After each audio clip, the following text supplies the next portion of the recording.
Временските промени се физиолошки стрес на кој организмот се обидува да се адаптира. Кога се брзи и нагли, организмот треба да се приспособи на нив. Лекарите велат дека промените негативно се одразуваат по здравјето на граѓаните и на кои различно реагираат телото на здрав и телото на болен човек. Додаваат дека температурната разлика од 10 до 20 степени може да биде многу опасна за здравјето, особено на хронично болните. Нивниот организам не може лесно да се адаптира на наглите промени. По ординациите и болниците веќе се полнат со пациенти кај кои заладувањето предизвикува здравствени тешкотии.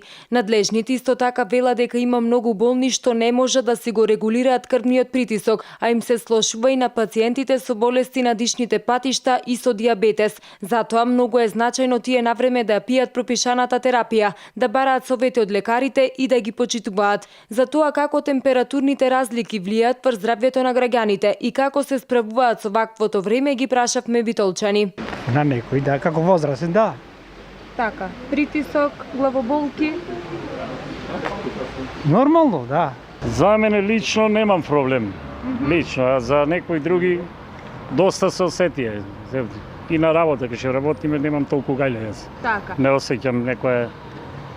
Се парно е, сигурно е парно пред 2 дена што беше. Ништо нема. Да, Какви проблеми имавте? здравствени. Не, Болки, немавте проблеми никакви? немав никакви до сега. Да, Главоболки, стомачни болки така. имав, да, и тоа ми се случи пред 2 недели. Абе сега до сега ве излагаме, немам проблем. До сега. Па од сега здрави.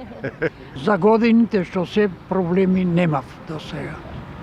До сега добро е.